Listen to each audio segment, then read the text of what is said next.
اعوذ باللہ من الشیطان الرجیم بسم اللہ الرحمن الرحیم الحمد للہ رب العالمین والصلاة والسلام علی اشرف الخلائق اجمعین سید الاولین والآخرین وامام المرسلین وخاتم النبیین ابی القاسم محمد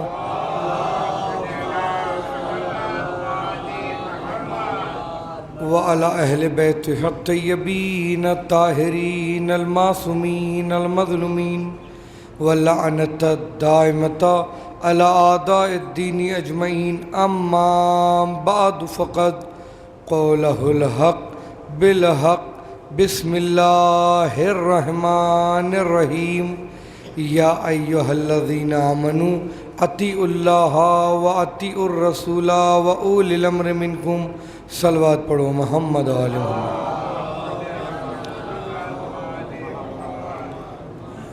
عزیزان محترم، ابھی آپ اشعار سن رہے تھے اور ایک نبی کو آپ نے سنا، صلوات پڑھے محمد و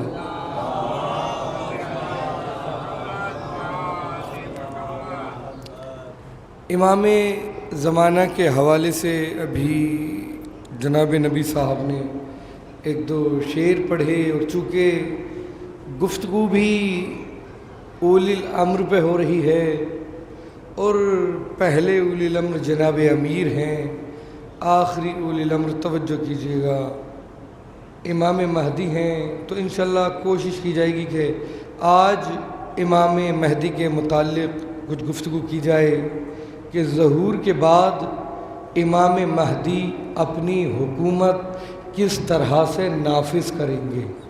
صلوات پڑھے محمد و آل محمد۔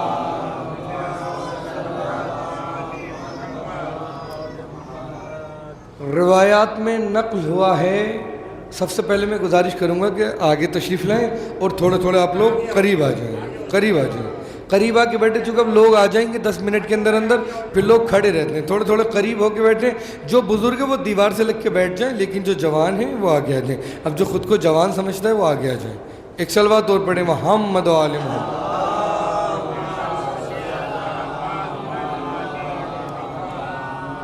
تھوڑی سی اہم گفتگو ہے تو ذرا غور سے سنیے گا۔ تو میں نے عرض کیا کہ جب آخری حجت پردہ غیب سے باہر آئیں گے تو قرآن کی یہ آیت دوش فضا پر سوار ہو کر پوری دنیا میں گونجے گی، ہر ایک شخص اس آیت کو سنے گا کہ جاء الحق وزہق الباطل ان الباطل کان زہوقا، حق آ گیا اور باطل مٹ گیا، بے شک یقیناً ضرور بالضرور باطل کو مٹنا ہی تھا۔ توجہ کیجیے گا، جب یہ آیت جبرائیل پڑھیں گے اور پوری دنیا کا ہر ایک شخص، ہر ایک انسان، چاہے وہ کسی بھی ملک میں ہو، کسی بھی خطے میں ہو، کسی بھی قریے میں ہو، کسی بھی شہر میں ہو، کہیں بھی ہو، اس آیت کو سنے گا۔ پھر کتاب قائم میں روایت نقل ہوئی ہے کہ امام زمانہ کے پاس ذوالفقار ایک تلوار ہے اور ایک پھریرا ہے، پوری ذمہ داری سے پڑھ رہا ہوں، کتاب قائم سے روایت کہ امام جب یہ آیت گونجے گی، امام پردہ غیب میں ہوں گے تو ذوالفقار نیام سے باہر نکل کر امام مہدی کے روبرو آ کر کھڑی ہو جائے گی۔ بھائی اگر نئی چیز ہو، میں بہت اہم گفتگو کر رہا ہوں، تھوڑا سا متوجہ رہیے گا، اور اگر نیا لگے تو تھوڑا سا میرا ساتھ دیجیے گا۔ ذوالفقار امام مہدی کے روبرو آ کر کھڑی ہو جائے گی، اور روایت میں نقل ہوا ہے کہ وہ جو پھریرا جو علم امام کے پاس ہوگا وہ بھی، اور اس کے بعد ذوالفقار سے آواز آئے گی اخرج یا ولی اللہ، اے ولی خدا خروج کریں اور اللہ کے دشمنوں کو قتل کر دیں۔ توجہ، پھر اس کے بعد جبرائیل ایک اور صدا بلند کریں گے جب امام خانہ کعبہ سے ظاہر ہوں گے کہ لوگوں، حق علی اور شیعان علی کے ساتھ ہے۔ میں نے عرض کیا جو جہاں ہوگا، جس ملک میں ہوگا، جو زبان جانتا ہوگا، اسی زبان میں اسے جناب جبرائیل کا یہ فکرہ سنائی دے گا۔ جیسے ہی جناب جبرائیل یہ کہیں گے کہ لوگوں، حق علی اور شیعان علی کے ساتھ ہے، اسی وقت فوراً ابلیس ایک ندا دے گا، ایک صدا بلند کرے گا اور کہے گا لوگوں، حق سفیان اور آل سفیان کے ساتھ ہے۔ وہی وقت ہوگا، حق الیقین و ملا بکر مجلسی نے لکھا ہے کہ امام خانہ کعبہ سے باہر نکل کے آئیں گے۔ توجہ کیجیے گا، جب باہر نکل کے آئیں گے، توجہ کیجیے گا ایک جملے پر، اور مقام ابراہیم کے قریب امام مہدی آ کر کھڑے ہو جائیں گے اور اپنے ہاتھ کو بلند کریں گے۔ امام مہدی کے ہاتھ پر جو سب سے پہلی بیعت ہوگی، جو سب سے پہلی بیعت امام مہدی کے ہاتھ پہ کریں گے، وہ کون کرے گا؟ جناب جبرائیل امام مہدی کے ہاتھ پر بیعت کریں گے۔ اس کے بعد تقریباً ملا بکر مجلسی نے لکھا حق الیقین میں 10,000 لوگ مکے والے امام کے ہاتھ پر بیعت کریں گے۔ ابھی امام، توجہ کیجیے گا، رکن یمانی کے قریب، مقام ابراہیم کے قریب کھڑے ہوں گے، پھر امام بیٹھ جائیں گے وہیں پہ۔ امام حکم دیں گے کہ ہمارے سامنے خادم حرمین شریفین کو پیش کیا جائے۔ ابھی کون ہے خادم حرمین شریفین؟ کیا نام ہے اس کا؟ سلمان بن عبدالعزیز ہے، غالباً یہی نام ہے نا اس کا، جو بھی سعودی کا بادشاہ ہے۔ سب سے پہلے امام حکم دیں گے اسے ہمارے سامنے حاضر کیا جائے۔ لوگ جائیں گے امام کے، اس بادشاہ کو جو بھی اس زمانے میں ہوگا، اگر ابھی آ جائے تو ابھی اسے پکڑا جائے گا، اسے پکڑ کے لائیں گے اور امام کے سامنے اسے کھڑا کیا جائے گا۔ امام اس سے پوچھیں گے کہ تم نے کیوں ان دونوں حرموں پر قبضہ کر لیا؟ یہ ہماری اولاد سادات کا حق تھا، تم کیوں اس کا مال کھاتے رہے؟ توجہ کیجیے گا، اس کے بعد امام حکم دیں گے ہماری ذوالفقار دو۔ جبرائیل کے ہاتھ میں ذوالفقار ہوگی، امام ذوالفقار لیں گے جبرائیل سے اور ایک ایسا حملہ کریں گے اس پر کہ وہ 2 ٹکڑوں میں تقسیم ہو جائے گا۔ روایت کی فکریں جو بھی ہوگا وہ 2 حصوں میں تقسیم ہو جائے گا۔ اب سمجھ میں آیا کہ آج سے تقریباً 8-10 سال پہلے سعودی کے بادشاہ نے کیوں انٹرویو میں کہا تھا ہم اس ایران کے ساتھ ایک ٹیبل پہ نہیں بیٹھ سکتے جو مہدی کا انتظار کر رہا ہے، جبکہ ہم اس مہدی سے جنگ کریں گے۔ وہ بھی جانتے ہیں کہ جب مہدی آئیں گے تو انہیں نیست و نابود کر دیں گے۔ اب اس کے بعد مکے میں جو اصل بنیادیں ہیں حرم خدا کی، مکے کو توڑوانے کے بعد اصل بنیادوں پر سے رکھا جائے گا۔ اصل بنیادیں، ٹھیک ہے نا، اصل بنیادوں پر سے رکھا جائے گا۔ تھوڑی سی تمہید گفتگو کر رہا ہوں اور جو سننا آپ چاہتے ہیں انشاءاللہ بھی وہاں بھی آؤں گا، لیکن اگر آپ لوگ بور ہو رہے ہو تو میں موضوع چینج کر دیتا ہوں۔ جو تو صلوات پڑھیں پھر محمد و آل محمد۔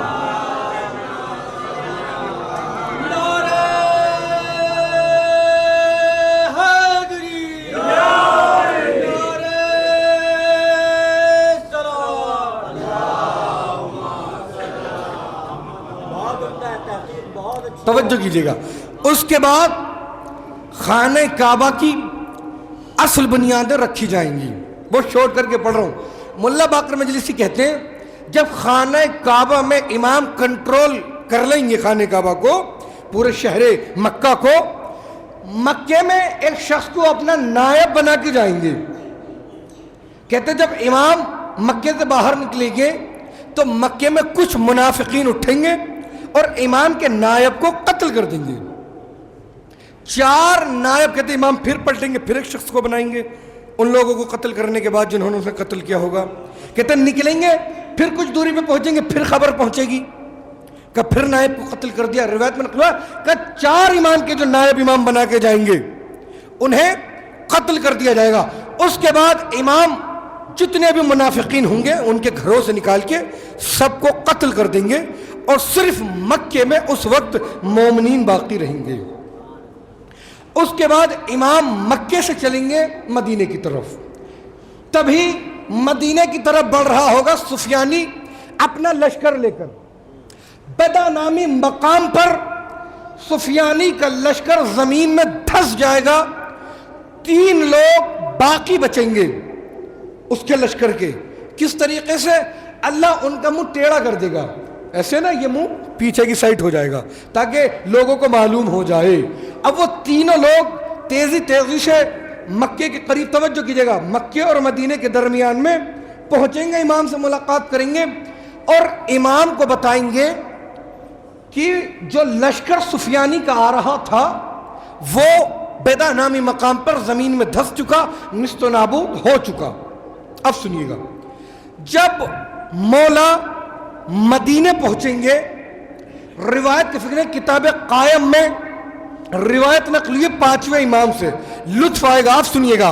5ویں امام کہتے ہیں یہ لوگ جو لکڑیاں لے کر ہماری دادی کے دروازے پر آئے تھے, جن لکڑیوں سے انہوں نے ہماری دادی کے دروازے کو نظر آتش کر دیا تھا, جب ہمارے دادا امیر المومنین مسجد نبوی سے واپس پلٹے اور جلتا ہوا وہ دروازہ دیکھا تو اس دروازے کی آگ کو بجھایا.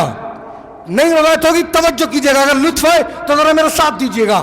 کہتے ہیں اس دروازے کی آگ کو بجھانے کے بعد وہ جو جلی ہوئی لکڑیاں بچی تھی, ہمارے دادا امیر المومنین نے وہ لکڑیاں اٹھا کر بطور امانت اپنے پاس رکھ لی تھی. توجہ کیجیے گا. اور وہ لکڑیاں ایک سے دوسرے کی طرف منتقل ہو رہی ہیں. 5ویں امام کہتے ہیں آج بھی وہ لکڑیاں میرے پاس بطور امانت رکھی ہوئی ہے کہ جب ہمارا بیٹا مہدی منتقم خون حسین البقیت اللہ کہ جب مہدی قیام کریں گے, جب مکے سے مدینے پہنچیں گے, مہدی حکم دیں گے ہماری دادی کے قاتلوں کو ان کی قبروں سے باہر نکالو, کہ وہی لکڑیاں ہوں گی, انہی لکڑیوں سے مہدی ہماری دادی کے قاتلوں کو نظر آتش کرے گا,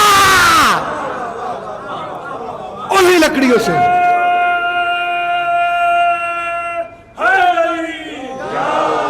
لبیک یا مہدی, لبیک یا مہدی, لبیک یا مہدی, لبیک یا مہدی, نعرہ حیدری, یا نعرہ صلوات.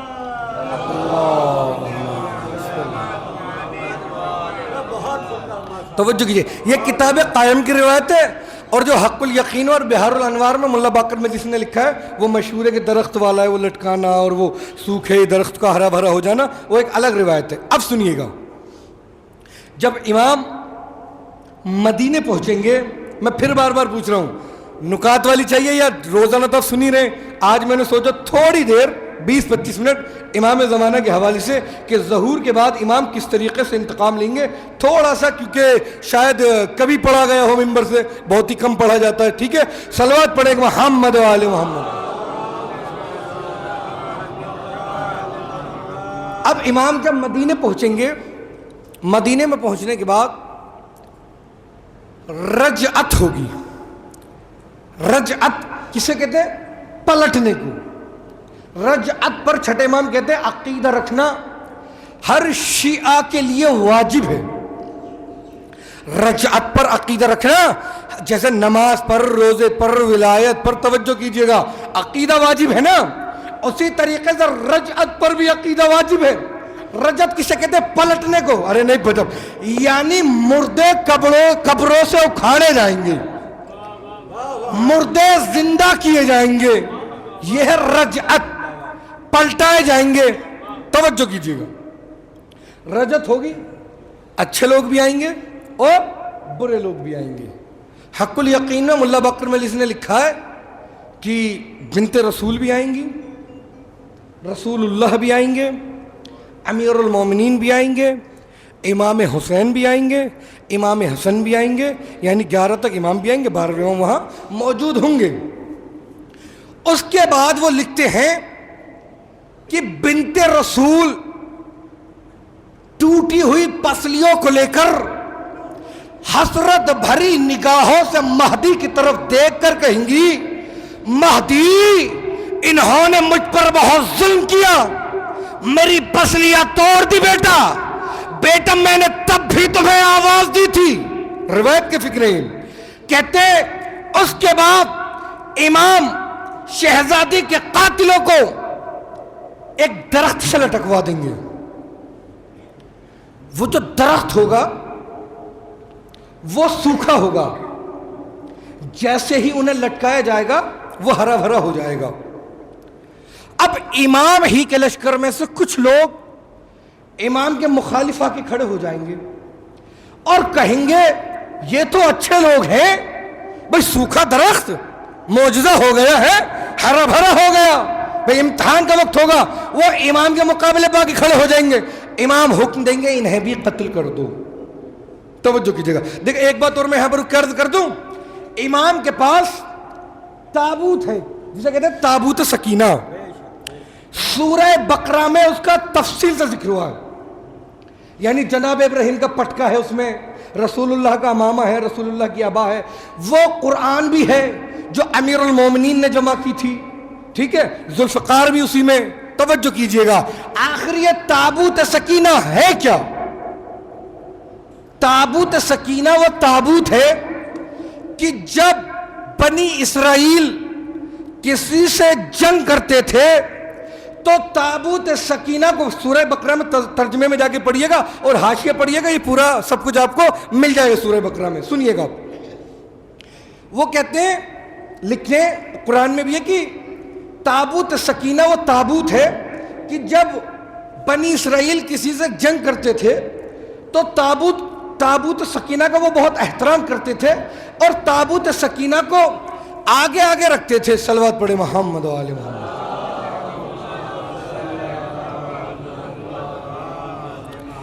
تابوت سکینہ کو وہ آگے آگے رکھتے تھے اور ہر جنگ جیت جایا کرتے تھے. ایک مرتبہ ان کے بچوں نے کیا کیا، تابوت میں رسی باندھی اور گلیوں میں کھینچنا شروع کیا. تابوت کی بے احترامی کی، تابوت کی عزت نہ کی. کہتے پھر جنگ ہوئی. اب جو جنگ میں بنی اسرائیل پہنچے، جب کافروں سے ان کی جنگ ہوئی، اس جنگ کو وہ ہار گئے اور کفار بنی اسرائیل پر غالب آ گئے. اور جب بنی اسرائیل بھاگے تو تابوت کو وہیں چھوڑ گئے اور کفار اس تابوت کو اٹھا کر لے گئے.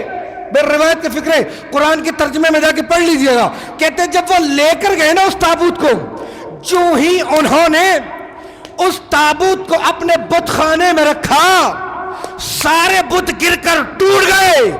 ارے تابوتوں کو بت کا آنا صلوات پڑھے محمد والے محمد پر. ارے بتوں کو تابوت کا آنا پسند نہیں آیا. ابھی بھی بہت ایسے ہیں جو تابوت کو دیکھ کر منہ پھیر لیتے ہیں. قرآن پڑھو. تابوت، توجہ کیجیے گا، بتوں کو پسند نہیں آیا تابوت کا آنا. اب جو وہ تابوت بت خانے میں لے کر گئے، جو انہوں نے تابوت سکینہ کو رکھا، سارے بت گرے اور ٹوٹ گئے. انہوں نے دیکھا عجیب تابوت ہے، اس کی وجہ سے ہمارے خدا ٹوٹ گئے.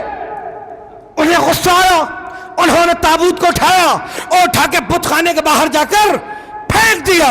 کہتے جب تابوت کو پھینکا، لطف آئے گا آخری آدمی تک سے توجہ، کہ جب تابوت کو پھینکا تو اللہ نے ان پر ایک عذاب نازل کیا۔ عذاب یہ تھا کہ ان کی گردن میں درد ہو گیا تھا، کبھی وہ یوں کرتے تھے کبھی وہ یوں کرتے تھے۔ آج بھی پوری دنیا میں جا کے دیکھ لیجئے گا مساجد میں جو تابوت کا احترام نہیں کرتے، کبھی یوں کرتے ہیں کبھی یوں کرتے ہیں۔ ارے نہیں پہنچے آپ بھائی، ہر بات کھل کے پڑھنے کی نہیں ہوتی، قرآن جا کے پڑھ لیجئے گا، قرآن جا کے دیکھ لیجئے گا۔ اللہ نے ان کی گردن میں یہ عذاب نازل کیا بہت عمدہ تحقیق ہے کہ ان کی گردن میں اللہ نے درد کر دیا تھا، کبھی یوں دیکھتے تھے کبھی یوں دیکھتے تھے۔ اب جا کے دیکھ لیجئے گا جو تابوت کا احترام نہیں کرتے، ارے صلوات پڑھو نا محمد وآل محمد۔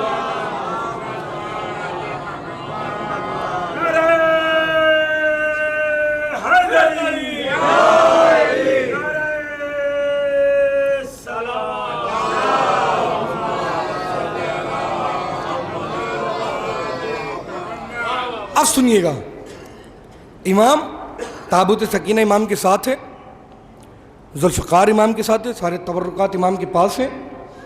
اب اس کے بعد رجت ہوئی، میں نے عرض کیا شہزادی آئیں، شہزادی نے کہا میرے لال مہدی انہوں نے مجھ پر بڑا ظلم کیا۔ چھٹے امام سے روایت ہے، مفضل صلوات پڑھے محمد وآل محمد۔ مفضل قریب بیٹھے تھے امام کے، جب امام یہ روایت بیان کر رہے ہیں، کون بیان کر رہا ہے؟ صادق آل محمد۔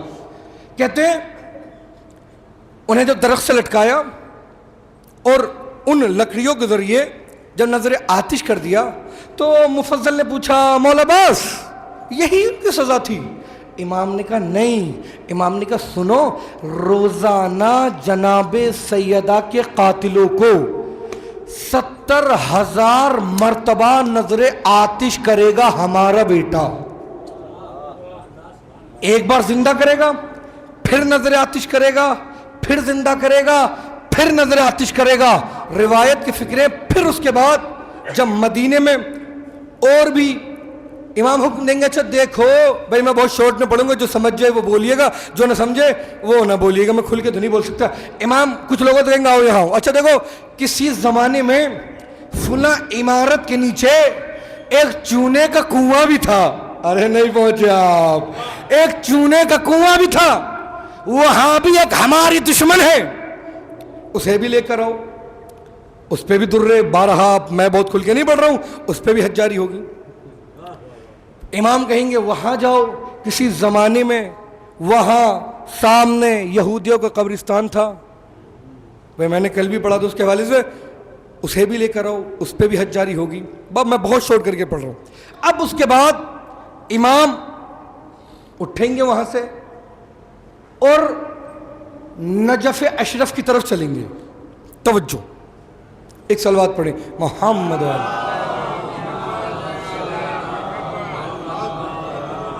تھوڑی سی آج دقیق تھوڑی سی گفتگو کر رہا ہوں میں، بغیر نکات والی، 4 مجلس یہ ہو گئی، آگے کی ساری نکات والی ہوں گی، اس میں بھی میں بھی انشاءاللہ لاسٹ میں پڑھوں گا، لیکن میں تھوڑا سا چاہ رہا تھا امام زمانہ کے حوالے سے، ابھی ذہن بنا، سرکار نے جب نبی صاحب نے پڑھا تو میں نے کہا تھوڑی سی امام زمانہ کے حوالے سے معلومات دے دی جائے، ٹھیک ہے نا؟ انشاءاللہ جو نکات والا ہے میں بھی پڑھوں گا، اور روزانہ تو آپ خوب ہوا کر رہے ہیں، آپ لوگوں کی بھی تھوڑی سی آواز بیٹھ رہی ہوگی۔ ایک صلوات پڑھو محمد وآل محمد پر۔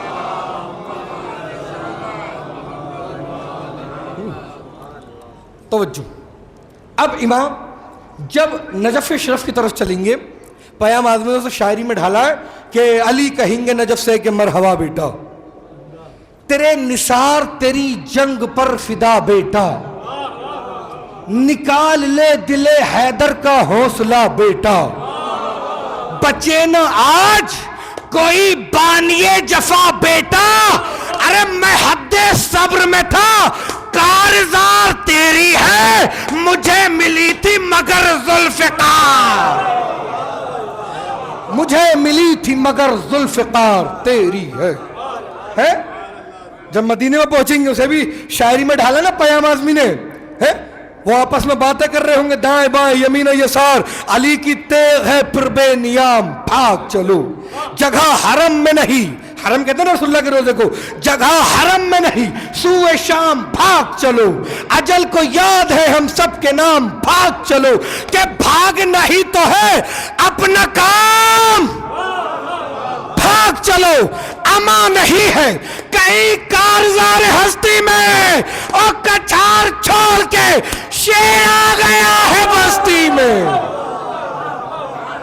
کچھار چھوڑ کے.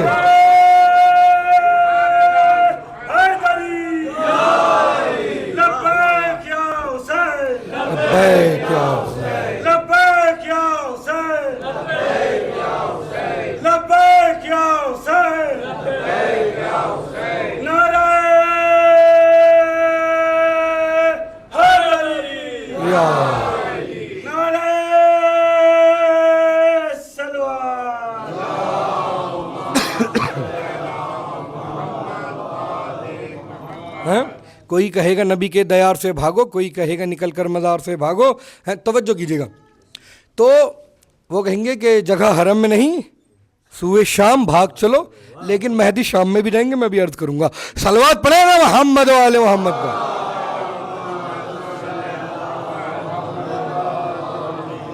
اب اس کے بعد امام روضہ جناب امیر پر پہنچیں گے. روایت کی فکریں کربلا بھی جائیں گے. روضہ جناب امیر سے تقریباً 4 کلومیٹر کی دوری پر ایک مسجد ہے جسے مسجد سہلہ کہتے ہیں. جو لوگ زیارت پہ گئے وہ جانتے ہیں. ظہور کے بعد یہی مسجد سہلہ امام زمانہ کا گھر ہوگی. کامل الزیارت میں روایت ہے, چھٹے امام نے کہا ہے میں اپنے بیٹے مہدی کو ان کی اہل و عیال کے ساتھ مسجد سہلہ میں اترتا ہوا دیکھ رہا ہوں. اب دیکھیں اس میں اختلاف ہے. بعض علماء نے لکھا ہے کہ امام کی شادی ہو گئی, حتیٰ کہ وائف کا نام بھی لکھا ہے, اولاد کا بھی نام لکھا ہے, پورا وہ ایک الگ تاریخ ہے. ٹھیک ہے نا. جناب ابو طالب کی ایک بہن تھی, ان کی نسل سے امام زمانہ کی وائف کا پورا نام بھی لکھا ہے, پورا شجرہ بعض علماء نے. ٹھیک ہے. بعض کا یہ کہ ابھی آئیں گے تو شادی ہوگی. بارہا گھر ہوگا امام زمانہ کا کیا, مسجد سہلہ. ٹھیک ہے. یہ ہے نجف کوفے میں. ٹھیک ہے. اگر ایسے دیکھیں گے نا مسجد کوفہ کے بالکل سامنے ہے. اور امام کی حکومت میں جانتے کیپٹل کیا ہوگا, پائے تخت, آسماں, دار الخلافہ, جسے ہندی میں تم راجدھانی کہتے ہو, وہ ہوگا شہر کوفہ. ہندوستان کی راجدھانی کیا ہے, دہلی. امام زمانہ کی حکومت میں راجدھانی کیا ہوگی, کیپٹل, پائے تخت, آسماں کیا ہوگا, کوفہ. کہتے جب امام شہر کوفہ میں داخل ہوں گے, مسجد کوفہ لوگوں سے بھری ہوئی ہوگی. توجہ, جو لوگ گئے زیارت کرنے وہ جانتے جب مسجد کوفہ میں اعمال کرائے جاتے ہیں نا, 2 مسلح قریب قریب ہے. بیت التشت, وہ خاتون والے کے جوک اس کے پیٹ میں چلا گیا تھا, وہ مولانا حضرات بتا دوں گا. اس کے برابر میں ایک اور جگہ ہے جسے کہتے ہیں دقۃ القضا. وہ جگہ ہے جہاں پر امیر المومنین کا منبر نصب ہوا کرتا تھا, جہاں سے امیر المومنین فیصلے کیا کرتے تھے. وہیں امام زمانہ کا بھی منبر نصب ہوگا. کہتے امام مسجد کوفہ میں اس منبر کے اوپر آ کر بیٹھ جائیں گے. اس کے بیٹھنے کے بعد پوری مسجد کوفہ لوگوں سے بھری ہوئی ہوگی.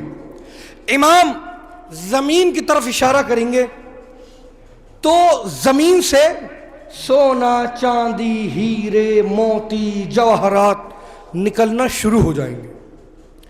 اور امام لوگوں کی طرف مخاطب ہو کر کہیں گے, لوگو یہ مال لے لو, یہ ہیرے لے لو, یہ سونا لے لو, یہ چاندی لے لو, یہ جواہرات لے لو, یہ یاقوت لے لو, یہ پخراج لے لو, لیکن کوئی لینے والا نہ ہوگا, کوئی اٹھانے والا نہ ہوگا. کیوں؟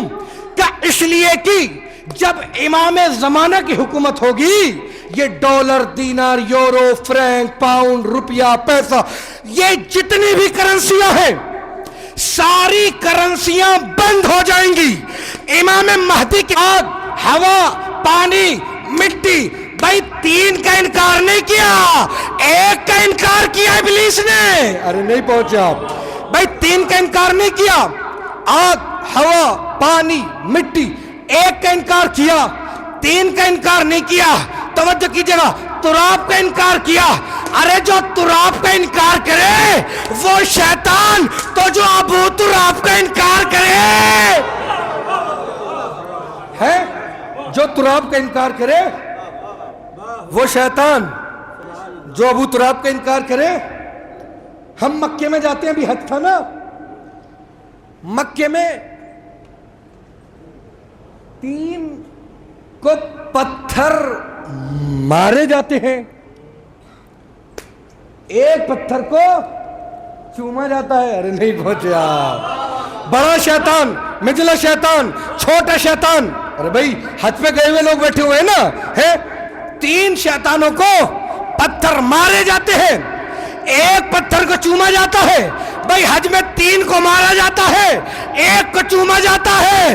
ارے توجہ کیجئے گا، مکے میں کیا جائے تو حج، ہندوستان میں کیا جائے تو تبرع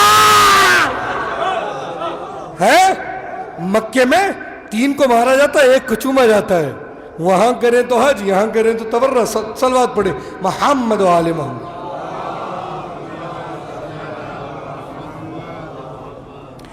اب اس کے بعد یہ 2 زانو ہو کر بیٹھا ہوگا. 2 روایتیں ملا باقر مجلسی نے لکھا ہے کہ ابلیس کو رسول اللہ قتل کریں گے، لیکن جو علماء کا اجماع ہے، جگہ آخری امید جہاں وغیرہ میں زیادہ تر سب نے یہی لکھا ہے کہ امام مہدی ابلیس کو قتل کریں گے. سنیے گا، یہ 2 زانو ہو کر امام کے منبر کے قریب بیٹھا ہوا ہوگا. امام منبر سے نیچے اتریں گے، ذوالفقار نکالیں گے، اور نکالنے کے بعد اس کے سر اور جسم میں جدائی کر دیں گے. یہ قتل ہو جائے گا. توجہ کیجئے گا، لوگ ہم سے کہتے ہیں بھئی تم کہتے ہو تمہارا امام آئے گا، کہاں ہے تمہارا امام؟ نظر نہیں آتا تمہارا امام. نظر کیوں نہیں آتا؟ ہم نے کہا یہ بتاؤ کیا شیطان پہ عقیدہ ہے؟ ارے ذرا متوجہ رہیے گا. بھائی مانتے ہو کہ شیطان ہے؟ کہاں مانتے، کہ بس اتنا ہی سمجھ لو. بھائی جب جیسے شیطان ہے بہکانے والا لیکن نظر نہیں آتا، ویسے ہی کوئی شیطان سے بچانے والا بھی ہے لیکن نظر نہیں آتا. وہ ایک مہان شکتی ہے. توجہ کیجیے گا. اب اس کے بعد جب اسے قتل کر دیں گے ابلیس کو، پھر مسجد کوفہ سے باہر جائیں گے. بس میں بہت شارٹ کر رہا ہوں گفتگو کو، چونکہ آپ تھوڑے سے ادھر ادھر ہو رہے ہیں. میں بس بیت المقدس پہ لے کے جاؤں گا شام، اس کے بعد فلسطین، وہیں سے کٹ کر کے دوسرا موضوع شروع کر دوں گا. توجہ کیجیے گا. ایک صلوات اور بڑے محمد و آل محمد. اب امام مسجد کوفہ سے باہر نکلیں گے اور گھوڑے پر سوار ہوں گے. لشکر امام کے ساتھ ہوگا. بھئی آپ فرش عذاب پہ بیٹھے ہیں نا امام حسین کا غم منانے کے لیے. سنیے، کہتے ہیں امام زمین کی طرف اشارہ کریں گے اور قاتلان امام حسین قبروں سے باہر نکل کے آئیں گے. ایک شخص آگے بڑھے گا، کہے گا مہدی اے فاطمہ کے بیٹے، تم انہیں کیوں آپ قتل کر رہے ہو؟ مختار ثقفی نے تو انتقام لے لیا، اب کیوں انہیں قبروں سے نکال رہے ہو؟ امام کہیں گے ہاں مختار نے انتقام لیا. روایت کی فکر ہے چوتھے امام سے بھی اسی طریقے کی روایت ہے. امام کہیں گے ہاں ہم پر احسان مختار ثقفی کا کہ مختار نے مشکل وقت میں مال سے ہمارے گھر والوں کی مدد کی. تاریخ پڑھے حدیقۃ الشیعہ میں مقدس ارویلی نے بھی پورا لکھی ہے امام کی کہ کس طریقے سے جناب مختار نے مدد کی اہل بیت کی. مختار کی وجہ سے ہمارے گھر کی خواتینوں کے چہرے پر مسکراہٹ آئی.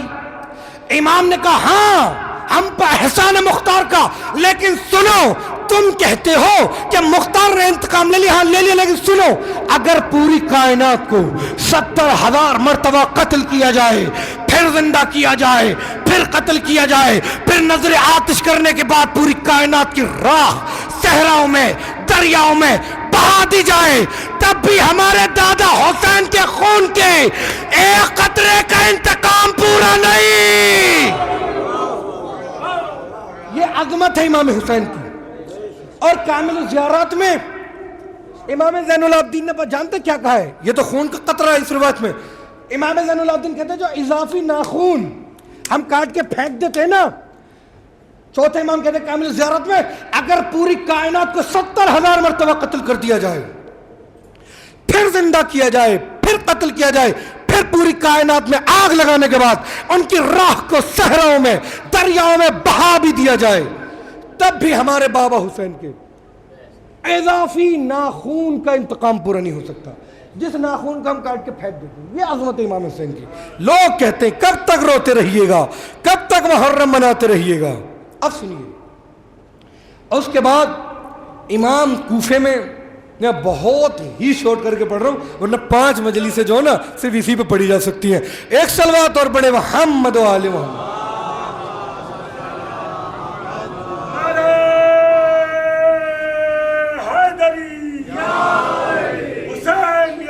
زندہ باد, زندہ باد, مردہ باد, مردہ باد, یا. اب سنیے گا,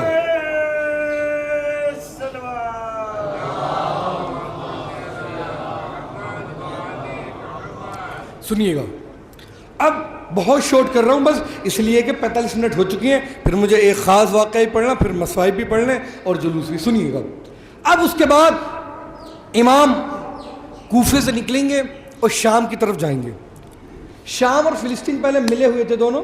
اب حضرت عیسیٰ کی جب تاریخ پڑھیں گے, جب امام شام میں داخل ہوں گے وہی وقت ہوگا جب روح اللہ حضرت عیسیٰ چوتھے آسمان سے زمین پر آئیں گے.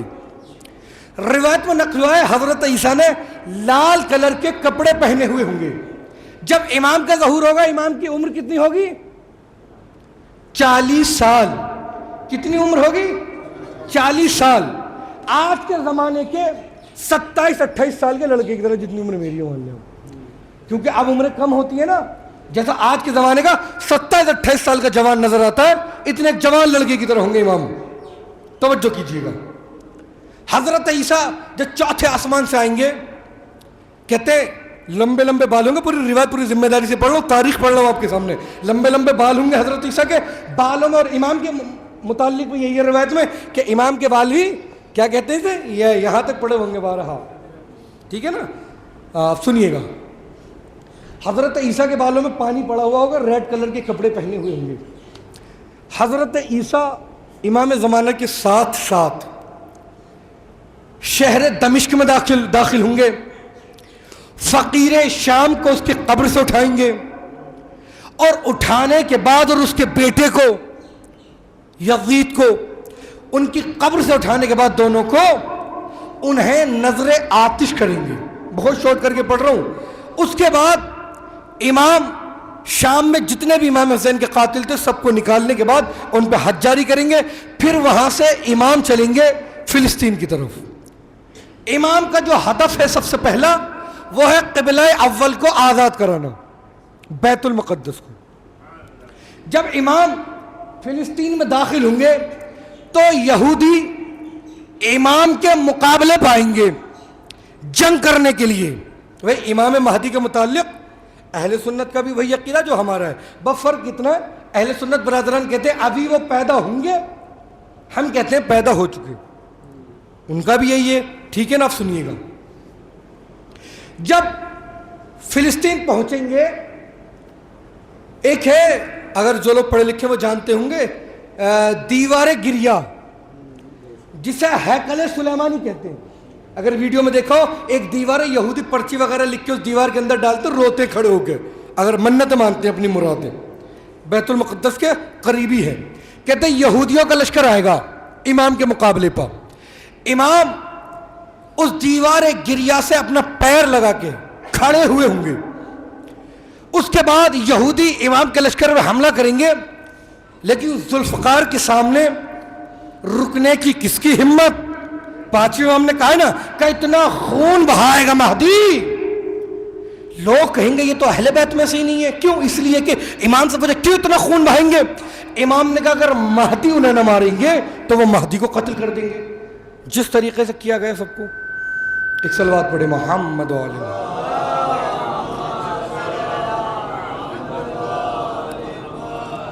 تو جب ذوالفقار چلے گی، یہودی بہت ڈرپوک قوم ہوتی ہے، وہ پیچھے بھاگیں گے، پیچھے ہٹیں گے۔ وہی وقت ہوگا جب انہیں روم سے مدد ملے گی، اٹلی، ابھی کیپٹل ہے نا اٹلی کی روم، پرانے زمانے میں رومن ایمپائر، اپنے تاریخ میں پڑھا بھی ہوگا، مجالس میں سنا بھی ہوگا، روم سے انہیں مدد مل رہی ہوگی۔ وہی وقت ہوگا امام کا لشکر کھڑا ہوگا، امام وہاں سے فوراً اکیلے پیچھے ہٹیں گے اور جائیں گے استنبول، ترکی۔ ترکی میں ایک شہر ہے جسے کہتے ہیں انطاکیہ، انطاکیہ کے پہاڑوں سے امام اصل تورات کے نسخے نکالیں گے اور یہودیوں کے سامنے پیش کریں گے، یہودی فوراً امام کے ہاتھ پر ایمان لے کر آ جائیں گے۔ اس طریقے سے وہ بھی امام کے لشکر میں جمع ہو جائیں گے۔ اور ہندو برادران کے یہاں جو وید کتاب ہے اس میں بھی ہے کہ آخری زمانے میں ایک بادشاہ اپنی حکومت کو قائم کرے گا، توجہ کیجئے گا، اس کا نام منصور ہوگا۔ کیا ہے ہندوؤں کے یہاں کہ ایک بادشاہ، ایک دیوتا آخری زمانے میں اپنی ایک حکومت قائم کرے گا، اور لکھا ہے اس میں کہ وہ پوری دنیا کو اپنے مذہب پر جمع کرے گا۔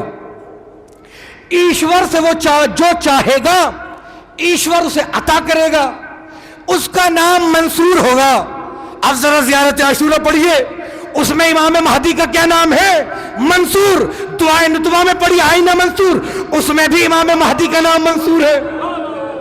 اور قرآن میں سورہ اسراء کی ایک آیت ہے کانا منصورہ، 5واں سے روایت ہے، یہ بھی ہمارے بیٹے منصور کا نام ہے، منصور امام مہدی کا نام ہے۔ تو اس طریقے سے انشاءاللہ پھر وقت ملے گا تو میں پڑھوں گا، امام اپنی حکومت قائم کریں گے۔ اس لیے کہ بڑا ظلم کیا انہوں نے اہل بیت پر، بڑی تہمتیں لگائی ہیں، رسول اللہ کو بڑا ستایا ہے، بڑے پتھر مارے، بائیکاٹ کر دیا، بڑا ظلم کیا، اتنا ظلم کیا، اتنے شیطان تھے کہ رسول اللہ پر تہمت ہذیان تک لگا دی، رسول اللہ پر تہمت ہذیان تک لگا دی۔ آج جو پوری دنیا میں رسول اللہ کی توہین ہو رہی ہے، چیخ چیخ کے کہتے ہو رسول اللہ کی توہین ہو رہی ہے، ارے تم نے ہذیان کے مجرم کو سزا دی ہوتی، حشر تک کوئی نہ توہین رسالت کرتا۔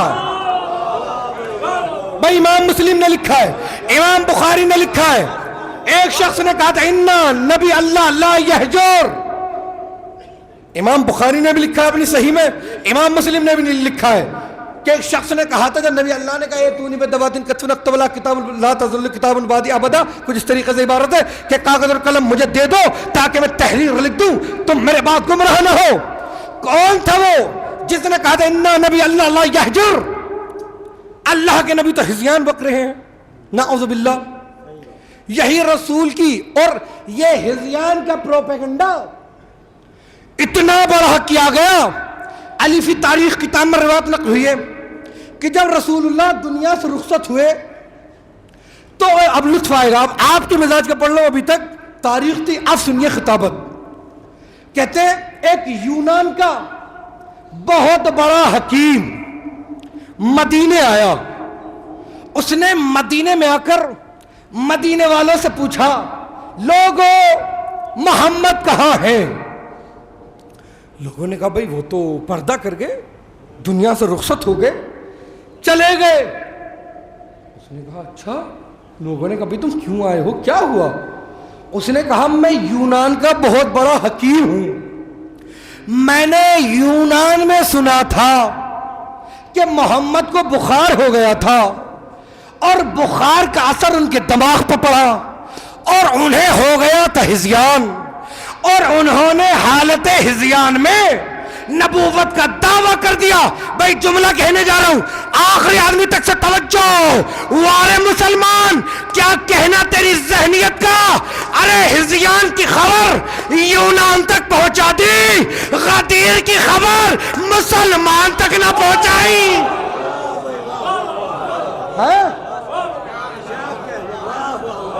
بھائی کہاں یونان، کہاں مدینہ پہنچانے پائے. پروپیگنڈا دیکھ رہا ہوں، سوچے تھوڑا سا. ایسا نہیں ہے فون کا زمانہ تو اٹھایا کال کر دی، فیس بک پہ ایک پوسٹ کر دی ہے، ایسا تھوڑا ہی تھا، یا نیوز پیپر میں چھپوا دیا. کتنا پروپیگنڈا کیا تھا، یونان تک خبر پہنچا دی. تو لوگوں نے کہا پھر کبھی میں نے سنا کہ انہیں ہذیان ہو گیا تھا. حالت ہذیان میں انہوں نے نبوت کا دعویٰ کر دیا تھا. وارے مسلمان کیا کہنا تیری ذہنیت کا. ارے ہذیان کی خبر یونان تک پہنچا دی، غدیر کی خبر مسلمان تک نہ پہنچائی ہے. اب سنیے گا، اب لوگوں نے کہا پھر. اس نے کہا میں بہت بڑا حکیم ہوں. کیا اچھا؟ تو کہا میں آیا اس لیے تھا، میں پہلے نعوذ باللہ محمد کا علاج کرتا، پھر میں محمد سے بحث کرتا کہ تم نے نبوت کا دعویٰ کیسے کر دیا. لوگوں نے کہا بھئی وہ تو پردہ کر گئے، دنیا سے رخصت ہو گئے، چلے گئے. تو اس نے کہا بھئی میرا آنا بیکار رہا. اچھا یہ بتاؤ محمد کا کوئی رشتہ دار، کوئی قریبی ہے؟ صلوات پڑھے محمد.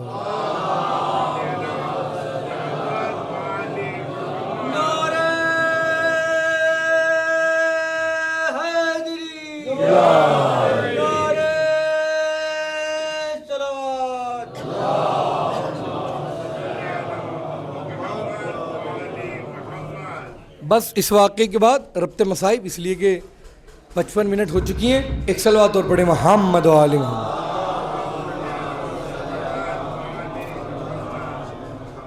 سنیے گا. تو کبھی ان کا کوئی رشتہ دار، کوئی ان کا قائم مقام، کوئی جانشین، کوئی ولی عہد ہے؟ وہی جناب سلمان تھے. جناب سلمان نے اس حکیم کا ہاتھ پکڑا اور در جناب امیر پہ لے کر پہنچے. لطف آئے گا خدا کی قسم. دق الباب کیا، اندر سے دروازہ کھلا، امامت کا چاند نمودار ہوا.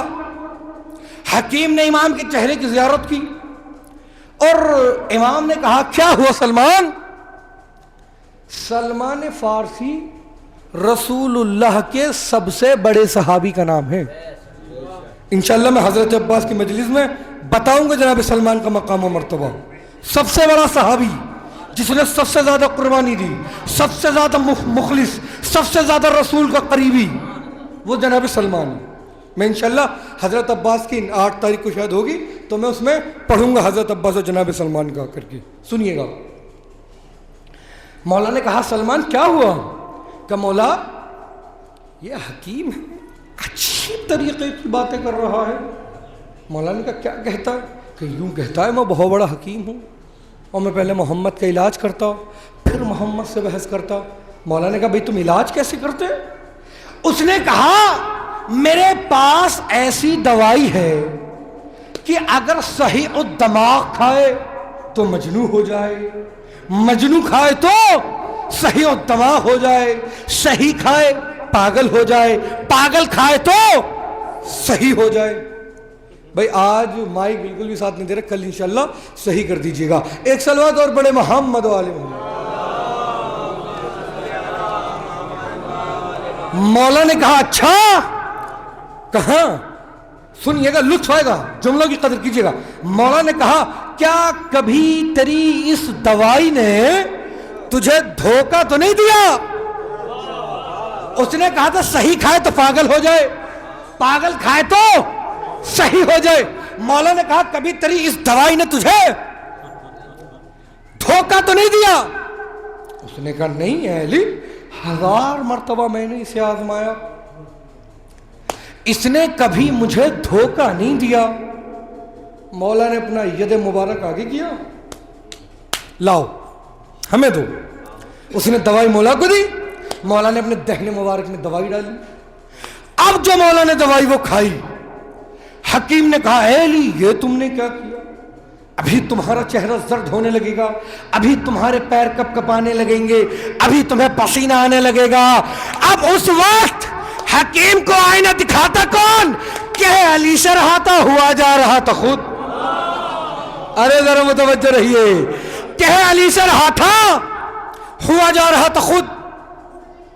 اس نے کہا اے علی, میں پھر کہہ رہا ہوں جملوں کی قدر کیجئے گا. اس نے کہا اے علی, اچھا تم نے یہ دوائی کھا لی ہے, جب تک میں اس کو توڑ نہ بنا لوں مجھے تھوڑی دیر لگے گی. آپ کوئی وزنی چیز نہ اٹھانا, بھئی میرا ساتھ دیجیے گا. مولا نے کہا وزنی چیز سے مراد ایک پتھر پڑا تھا بڑا سا. اس نے کہا اے علی یہ پتھر نہ اٹھانا. جملہ سنو گے. مولا نے کہا بھئی یہ پتھر زیادہ وزنی ہے یا سامنے والا گھر؟ ارے ذرا متوجہ ہو جائیے. اس نے کہا کہ پتھر نہ اٹھانا. مولا نے کہا یہ پتھر زیادہ وزنی ہے یا سامنے والا گھر؟ اس نے کہا اے علی آج تک کوئی ایسا ترازو, کوئی میزان بنا ہی نہیں جو گھر کو تول سکے. مولا نے کہا اچھا اپنی آنکھیں بند کرو. اس نے آنکھیں بند کی. مولا نے کہا آنکھیں کھولو. اب جو اس نے آنکھیں کھولی کیا دیکھا؟ وہ گھر در خیبر کی طرح دست کل ایمان پا لہرا رہا تھا. اس نے حیرت سے دیکھا اے علی یہ میں کیا دیکھ رہا ہوں؟ مولا نے کہا آنکھیں بند کر. اب جو اس نے آنکھیں بند کی مولا نے کہا آنکھیں کھول. وہ اور زیادہ پریشان. گھر اپنی جگہ واپس رکھا ہوا تھا. ارے ذرا متوجہ رہیے گا. گھر اپنی جگہ واپس رکھا ہوا تھا. اس نے کہا اے علی یہ میں نے کیا دیکھا؟ مولا نے کہا مجھ سے نہ پوچھ, جا کے صاحب مکان سے پوچھ, جس کا مکان میرے ہاتھ پہ تھا. توجہ کیجئے گا. اس نے رسول کے دماغ پر شک کیا تھا. یہ بات اپنی ذہن میں رکھیے گا تبھی لطف آئے گا اس نقطے پر. اب وہ بھاگتا ہوا حکیم دوڑتا ہوا اس گھر کے دروازے پر پہنچا. اس نے دق الباب کیا. اندر سے ایک شخص آنکھیں ملتا ہوا نکلا. حکیم نے کہا ارے تم سو رہے تھے, ابھی تمہارا گھر علی کے ہاتھوں پر لہرا رہا تھا. صاحب بیت نے کہا ارے تو پاگل تو نہیں ہو گیا, ارے تو پاگل تو نہیں ہو گیا. دیکھا نبی کے دماغ پر شک کرنے والا خود پاگل ہے. نبی کے دماغ پر شک کرنے والا خود پاگل ہو جاتا ہے. اب وہ اور پریشان واپس دوڑتا ہوا تیزی کے ساتھ جناب امیر کے پاس آیا. بس میں ختم کر رہا ہوں گفتگو کو, اس لیے کہ 1 گھنٹے سے زیادہ تو ہو چکا ہے. مجھے نہیں اتنا پڑھنا چاہیے تھا لیکن وہ بات بس امام زمانہ میں بہت زیادہ گھوم گئی. اب سنیے گا. اب وہ دوڑتا ہوا بھاگتا ہوا جناب امیر کے قریب پہنچا. جملے سنو گا. اس نے کہا اے علی نہ جانے کیوں اب آپ سے محبت ہی ہوتی جا رہی ہے. مولا نے کہا کہ جب محبت ہی ہوتی جا رہی ہے تو کلمہ پڑھ لو. توجہ. اس سے پہلے ایک جملہ اور کہا مولا نے کہا سب سے پہلے اپنی والدہ کے حق میں دعا کرو. تمہارے دل میں یہی تو کہا ہے نا چھٹے امام نے اصول کافی میں, جب بھی اپنے دل میں ہمارے دادا علی کی محبت کی ٹھنڈک محسوس کرو تو اپنی ماں کے حق میں دعا کرو کہ اماں تمہارا شکریہ کہ تم نے ہمارے امر میں خیانت نہیں کی. اس نے دونوں ہاتھوں کو بلند کیا. حکیم نے کہا اماں شکریہ. اب اس نے کہا علی محبت بڑھتی جا رہی ہے. مولا نے کہا تو پھر کلمہ پڑھ لو. اس نے کہا نہیں, ایک شرط. کہا وہ کیا؟ کہا اے علی وہ جو سامنے ایک بہت بڑا سا درخت نظر آ رہا ہے نا, بہت بڑا سا گاؤں کی زمانے کو جو پیڑ نظر آ رہا ہے نا سب سے لمبا والا, اسے میرے قریب بلا دیجئے. مولا نے کہا بھائی اسے بھی تمہارے قریب بلا دیں گے, اس میں کیا بڑی بات ہے, پہلے کلمہ پڑھ لو. اس نے کہا نہیں, پہلے درخت کو میرے قریب بلائیے. کہتے جب مولانا نے تیسری مرتبہ کہا کہ پہلے کلمہ پڑھو, اس نے کہا پڑھائیے. کب پڑھو؟ لا الہ, ارے ذرا میرے ساتھ دیجیے, لا الہ محمد علی.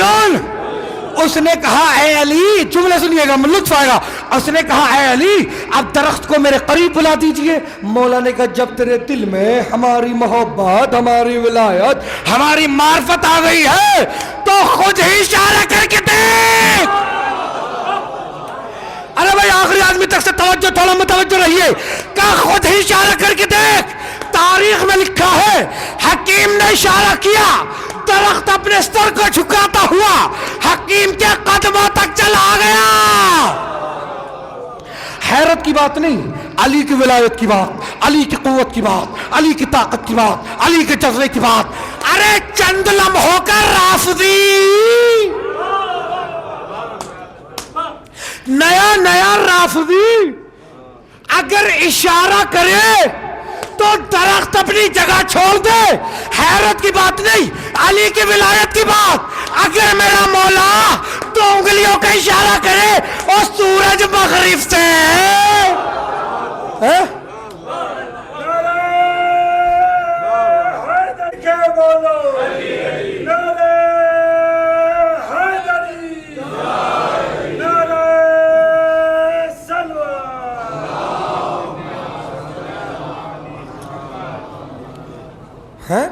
اگر علی کا حقیقی چاہنے والا چند لمحوں کا رافضی. اور دیکھو اگر کوئی رافضی کہا کرے پریشان نہ ہوا کرو, فخر کیا کرو. جب بھی کوئی رافضی کہا کرے تاریخ پڑھو.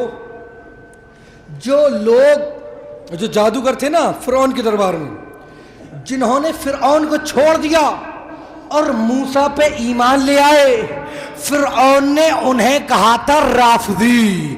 اب جو رافضی کہے وہ فرعون جیسا, جنہیں کہا جائے وہ صاحب ایمان. فرعون نے کہا تھا رافضی کیونکہ فرعون کو چھوڑ دیا تھا. ہم نے بھی بہت جبت و طاغوت کو چھوڑ دیا, اس لیے ہمیں رافضی کہتے ہیں. ہمیں فخر ہے کہ ہاں ہم رافضی ہیں, اس لیے کہ ہم ایمان والے ہیں, فرعون والے نہیں, نمرود والے نہیں, شداد والے نہیں, ارے جبت و طاغوت والے نہیں. یہ جو قرآن میں جبت و طاغوت آیا جناب سیدہ کے قاتلوں کے نام آئے. صلوات پڑھے محمد و آل محمد. بس میرے عزیزوں وقت بہت زیادہ ہو گیا ہے. انشاءاللہ آج میں خود ہی کہہ رہا ہوں کہ میں نے بہت زیادہ شاید نکات والی مجلس نہیں پڑھی جیسا آپ روز سنتے ہیں. میرا چونکہ اپنی ایک ذمہ داری بھی سمجھتا تھا کہ امام زمانہ کے حوالے سے پڑھوں. لوگوں نے بہت کم سنا ہے کہ ظہور کے بعد کس طریقے سے, ورنہ جو بھی زیادہ تر پڑھتے ہیں کہ ہماری ذمہ داریاں یہ وہ یہی پڑھتے ہیں. تو میں نے کوشش کی کہ وہ پیش کروں آپ کے سامنے جو آپ نے نہ سنا ہو. انشاءاللہ کل سے وہی خطابہ جو آپ سنتے آ رہے ہیں وہی ہوگی. تو عزادارو آج 5 محرم ہے. 5 محرم ہر جگہ ان سے منسوب ہے کہ جنہیں اون و محمد کہا جاتا ہے. میں ایک روایت پڑھ رہا تھا کہ جب مولا علی کے یہاں پہلا بیٹا دنیا میں تشریف لے کر آیا, جناب فضہ راوی ہیں اس روایت کی, کہتی ہیں جب مولا گھر سے باہر آتے تھے, جب امام حسن 2 سال کے ہوئے, جب مولا گھر سے باہر جب مولا گھر میں داخل ہوتے تھے, باہر سے تشریف لاتے تھے, کہتے بیٹا دوڑ کر جاتا تھا, مولا آغوش میں اٹھا لیا کرتے تھے. جب حسین 2 سال کے ہوئے, کہتی ہیں مولا جب گھر میں تشریف لاتے تو حسین دوڑ کے جاتے تھے, مولا آغوش میں اٹھا لیا کرتے تھے. فضہ کہتی جب زینب 2 سال کی ہوئی, جب علی گھر میں تشریف لے کے آتے تھے, جب بیٹی دوڑتی تھی نا, علی گود میں نہیں لیتے تھے بلکہ زینب کے ہاتھ میں اپنی انگلی دیتے تھے, ایک مرتبہ صحن میں ٹہلانا شروع کرتے تھے. فضہ کہتی ہے ایک دن میں نے پوچھ لیا مولا ارے زینب کو آغوش میں کیوں نہیں لیتے؟ کہا فضا ارے میں زینب کو چلنے کا عادی بنا رہا ہوں. فضا میں زینب کو چلنے کا عادی بنا رہا ہوں اس لیے کہ زینب کو بہت چلنا ہے. عزیزانو یوں تو ہر بہن کو اپنے بھائی سے محبت ہوتی ہے لیکن جناب زینب کو جتنی محبت امام حسین سے تھی محسوس کیجئے گا. روایت کے فکرے ہے کہ امیر المومنین نے جب جناب زینب کا عقد کیا ہے نا جناب عبداللہ کے ساتھ عقد میں یہ شرط لکھی گئی تھی کہ عبداللہ زینب جب چاہے اپنے بھائی حسین کے گھر جا سکتی ہے تم روکو گے نہیں. جب زینب چاہے جس وقت چاہے حسین کے گھر جا سکتی ہے تم روکو گے نہیں. عزادارو اس سے زیادہ محبت کا کیا عالم ہوگا کہ جب کربلا میں ایک مرتبہ زینب نے اپنے دونوں شہزادوں کو کھڑے دیکھا اور کہا میرے لاڈلو ارے تم ابھی تک زندہ ہو, تمہیں اپنے ماموں پہ اپنی جان کو قربان کرنا ہے. کہ اماں ماموں ہمیں اجازت نہیں دیتے.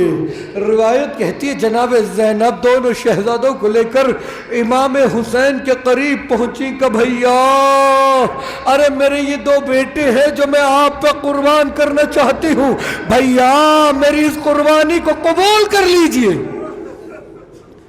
کہتے امام حسین تیار نہ ہوئے جب جناب زینب نے گلے میں باہیں ڈالی کہ بھیا میرے ان بیٹوں کو قبول کر لیجئے اس لیے کہ یہ دونوں بیٹے میری طرف سے نہیں ہے ایک میری طرف سے ہے.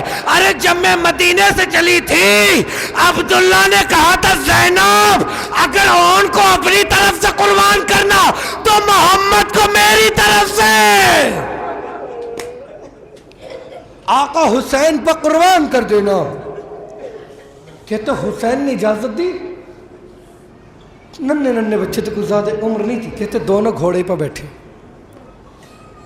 جب چلے تو کہتے جب مقتل کی طرف چلے نا ایک مرتبہ جناب زینب آگے بڑھی کہا میرے لاڈلو رکو, سنو مجھے تمہاری شجاعت پہ یقین ہے اور مجھے یقین ہے کہ تم جنگ کرتے کرتے فرات تک پہنچ جاؤ گے لیکن میرے لاڈلو ایک قطرہ پانی نہ پینا ورنہ اماں تمہیں معاف نہ کرے گی.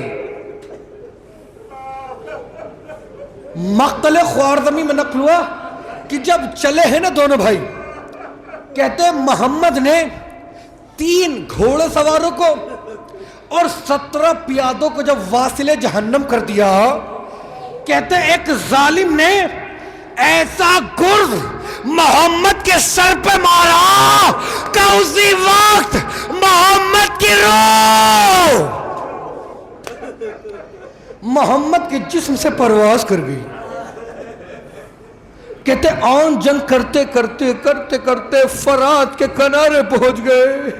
ایک مرتبہ افسوس کرتے ہوئے کہتے کاش ہم مشک سکینہ کو لے آتے. عزاداروں روایت کی فکر ہے کہ ایک ظالم نے 2 ظالم آگے بڑھے, ایک نے نیزہ دائیں جانب مارا پسلیوں میں, ایک نے بائیں جانب مارا. عزاداروں انہوں نے جب محمد گرے جب اون گرے ہیں نا زمین پر کہتے جانتے ہو ایک ظالم ادھر سے آگے بڑھا ایک ظالم بائیں طرف سے آگے بڑھا, یہ کہتا جاتا تھا ارے میرا نیزہ ہے مجھے چاہیے میرا نیزہ ہے مجھے چاہیے. کہتے دونوں ظالموں نے محمد کے سینے پہ اپنا پیر رکھا اپنے اپنے نیزے کو کھینچا. ایک مرتبہ ان نے آواز دی مامو ہماری نصرت کو آئیے گا. عزاداران امام مظلوم کربلا اون تڑپ رہے ہیں زمین پر. ایک مرتبہ کہتے حسین جب پہنچے کہا میرے لاڈلے اون کیسا محسوس کر رہے ہو؟ کہا ماموں درد تو بہت ہے لیکن ماموں میں ایک بات کہنا چاہتا ہوں. کہا ہاں میرے لاڈلو کہو کیا کہنا چاہتے ہو؟ کہا ماموں جب واپس خیمے میں جانا تو اماں سے کہنا کہ تمہارے بیٹے فرات پہ تو پہنچے تھے لیکن ایک قطرہ پانی نہ پیا اور اے پیاسے دنیا سے رخصت ہو گئے۔ انا للہ و انا الیہ راجعون، انا للہ و انا الیہ راجعون۔ پروردگارا ہماری اس مختصر سی عبادت کو قبول فرما۔ پروردگارا جو لوگ پریشان حال ہیں ان کی پریشانیوں کو دور فرما۔ پروردگارا قائم آل محمد کے ظہور میں تعجیل فرما، ہمیں قائم آل محمد کے انصار میں شمار فرما۔ ایک مرتبہ سورہ حمد اور 3 مرتبہ سورہ اخلاص کی تلاوت فرما کر کل مومن اور مومنات کے لیے ارسال فرما۔